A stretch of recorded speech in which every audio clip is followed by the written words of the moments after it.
В момента разполагаме с металодетектор Bristol MTC64X версия 2. Виждате го металодетектора. Това е в режим на дискриминация. Виждате тук звуковия прак на металодетектор, който сега умишлено го намаляме, за да е по-спокоен металодетектора. Виждате настройките за зададена на металодетектора. Gain Max, Tone Max, диск Depth на ниво 9, диск Level на ниво 5, фреквенции Max, Volume Max, изключен заглушител, намален звуков прак на металодетектора. В този видеоклип ще бъде показана детекция на монета 50 евроцента и отхвърлянето на железен пирон, малко желязно пиронче, корозирало пиронче, поставени под уроден камък, който тежи няколко килограма, като гледам, с дебелина 10 см. Реално под този камък 2 дни на текущия втори национален събор по металодетектинг. Доколкото ми е известно, всички присъстващи детектори се опитаха да засекат сигнал под него и нито един не успя, тъй като за повечето това, както си е действителност, това е почти като чиста руда. Това камък е наистина много тежък. Виждате, ще покажем как детектора се балансира към него. Близко металодетектор имам предвид. Като ние, освен че ще покажем, че близко детектора засича монета под него, разбира се с по-бавни махове, ще покажем и, че различава черно от цветно. Така, набързо пристъпваме към демонстрация на тези неща. Най-напред ще разбалансираме умишлено металодетектора, за да видите колко силен от цветния сигнал. Изключваме му дискриминацията и сега показваме, вижте колко силен от цветния сигнал. Започваме балансиране към този камък.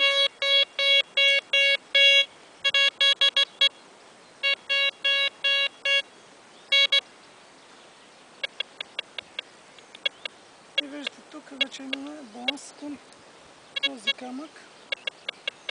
Баланс се постигна при ниво 8 на грунт Радли, което реално показва, че камъка е наистина високо роден, високо меланизиран, тъй като при средна степен на меланизация е около ниво 6. Високо меланизиран или високо роден е около 8, както в случая на този се получи при този камък. Виждате го, без дискриминация има още леко цветен сигнал. Сега включваме дискриминацията. Почти максимална дълбочина на дискриминация. Поставяме на ниво 9. Диск левел го поставяме на ниво 5. Това металодетектор LTC64X версия 2. С включена дискриминация. Виждате, изцяло изчистихме сигнала от камъка.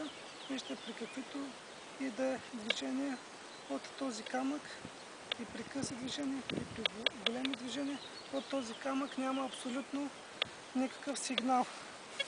Виждате отново настройките на металодетектора.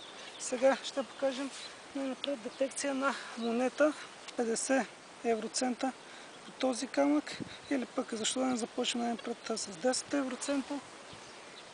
10 евроцента поставяме под камък.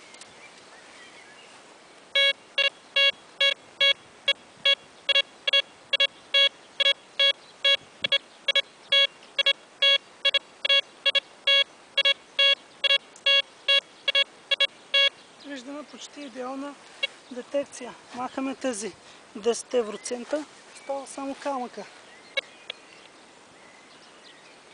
Виждате, няма никого.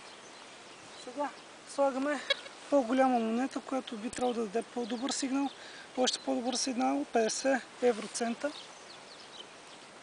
Поставяме я под камъка.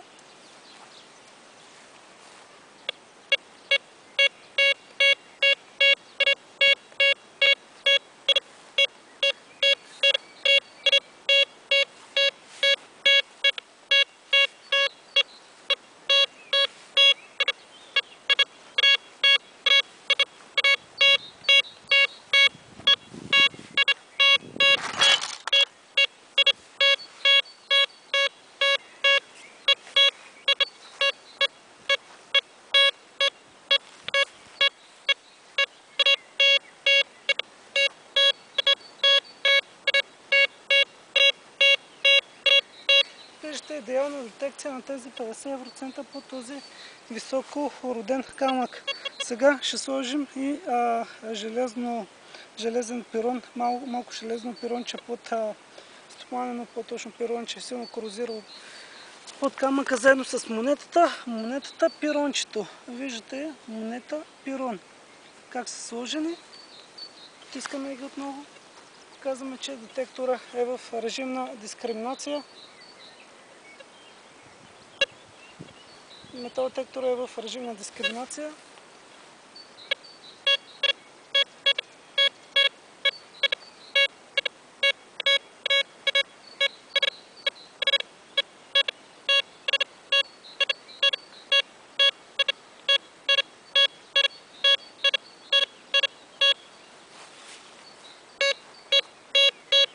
Така сигналът е изцяло чист.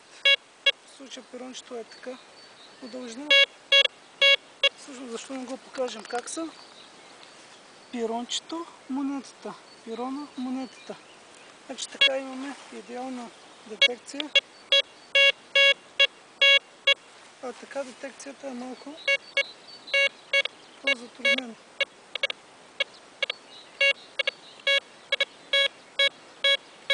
Сега ще премахнем монетата.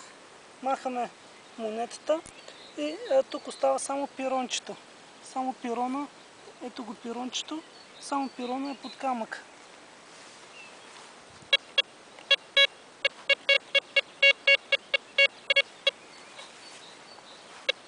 Така няма абсолютно никого.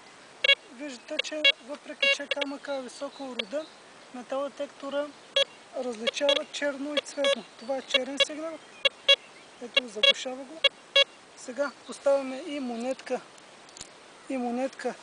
при самото пиронче. Ето пирон, монета.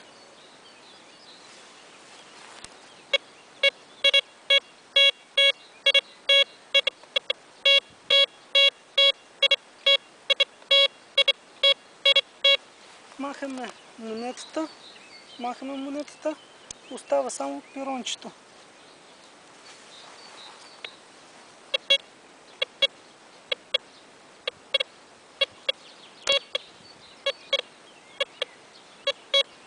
Слагаме отново монетата, заедно с пирона. Пирон и монета.